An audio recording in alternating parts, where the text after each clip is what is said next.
On est à Dijon, à RL Idriss. C'est une usine qui vient de fermer il y a 2 mois. Et les ouvriers de cette usine, ils ont décidé en fait, de couper l'espace pour chercher de redémarrer une nouvelle production et chercher un nouveau investisseur qui permette de garder les postes, les emplois et redémarrer la production.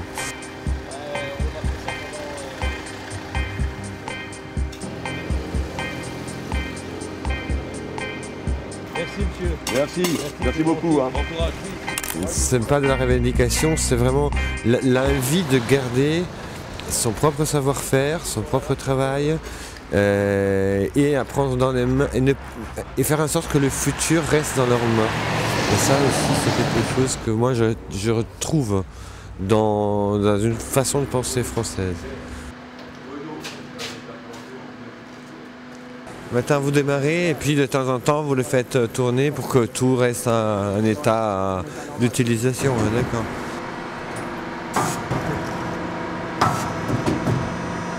On a reçu nos lettres de licenciement, mais on voit une autre entreprise.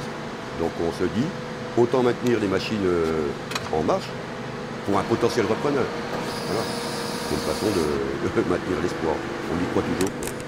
Moi, ça fait 24 ans. 24 ans, je suis 215, P3, et je pars avec une indemnité de licenciement, 11 000 euros. 11 000 euros, ça fait même pas un an de salaire. Qu'est-ce que vous voulez qu'on fasse avec 11 000 euros?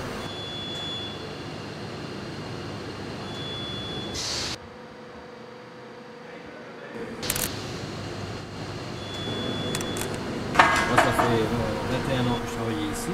Ouais. Et à 50 ans, quand on fait du travail, C'est surtout pas, dans le secteur de Dijon, c'est pas bien, il y a beaucoup, il y a, ouais. Mon chômage il est de 1450 à 1500 net.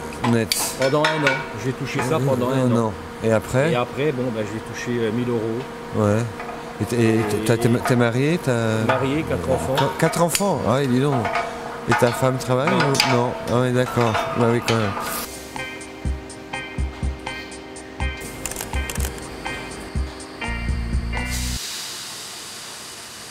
Ça te fait quoi d'avoir tourné à vide? Ouais, ça me fait mal au cœur. Et ce qui fait le plus mal au cœur, c'est qu'en plus, on était quand même le seul fabricant français. Alors quand après on nous parle que l'industrialisation française, on veut la garder, moi j'en suis pas vraiment bien sûr. Moi j'ai des enfants, bah, je me pose la question pour mes enfants, qu'est-ce qu'ils vont faire?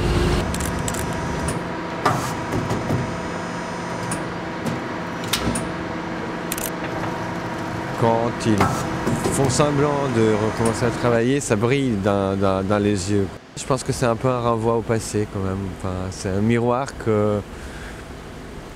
qui fait mal et en même temps il y a une envie de recommencer, de entendre les bruits, entendre les bruits du travail, quoi.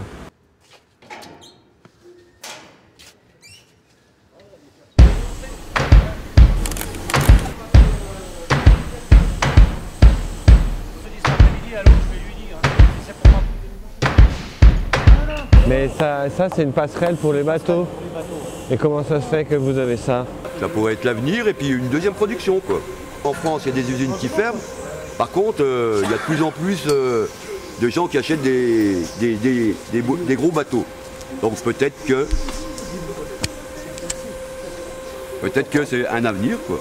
Peut-être que les gens qui ont beaucoup d'argent vont voir notre produit et vont nous faire travailler, quoi.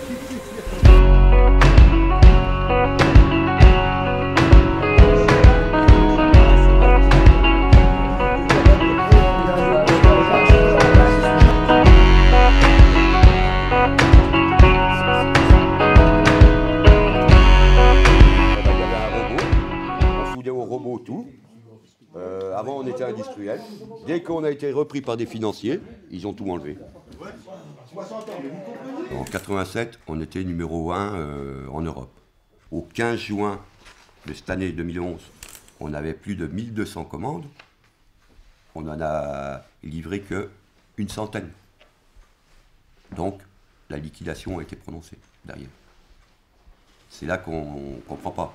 En ayant un carnet de commandes rempli, se retrouver à la rue, quoi. Et comme des malpropres. Moi, quand je vois que tous les avantages que nos parents sont battus pour les avoir, que nous, on n'est pas capable de garder ces avantages, pas pour nous, puisqu'on arrive à 50 ans, pas pour nous, mais se battre pour nos enfants. Comment vous voulez que ça puisse continuer? C'est impossible. Bon appétit, hein. Bon appétit à tous.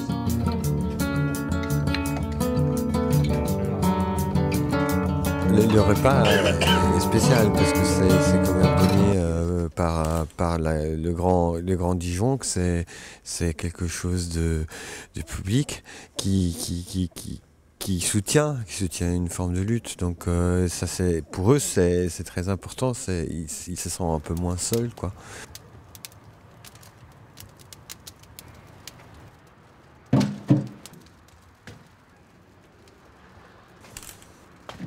On laisse un outil de travail périr, tout simplement. On a donné ça à des financiers, on a donné ça à des gens. Tout ce qu'ils voulaient faire, c'est ramasser de l'argent. Tout simplement, les mots ils sont crus, mais c'est la vérité. C'est de ramasser l'argent et ils s'en foutaient du reste. C'est qu'on a envie que ça continue. Voilà. On n'a peut-être pas les pieds sur terre, mais on a envie que ça continue.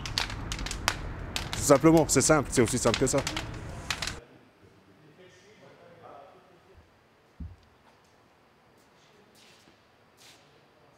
On arrive là, mais c'est pas à cause de la crise 2008, c'est un processus qui vient de loin, c'est un processus qui vient des années 90, quand on a commencé à penser le capitalisme non plus comme un capitalisme de production, mais un capitalisme de finance. Nous, on attend que vous vous installez pour la nuit. Allez, Ah. les ouvrir, nous. Tiens, on va s'installer pour la nuit, on s'assoit. Je vous invite à boire un coup. Femme et tout ça. Oui. Je vous en prie. Allez, bye bye. Allez. Tout à l'heure, alors. À bientôt. Après cette journée, je retiens la solidarité qu'il y a entre eux, une envie de gens, une envie d'être soutenus, hein, une forme de solitude aussi qui le groupe à lui-même. Une envie ou presque utopique de se battre contre une société qui a changé, et l'envie fortement de garder le propre savoir-faire, et en même temps l'envie de ne pas changer trop ce qu'on sait faire. Et ça, je trouve absolument digne et en même temps assez français, cette idée quand même de dire moi je sais faire ça et je ne lâcherai pas pour continuer à faire ça.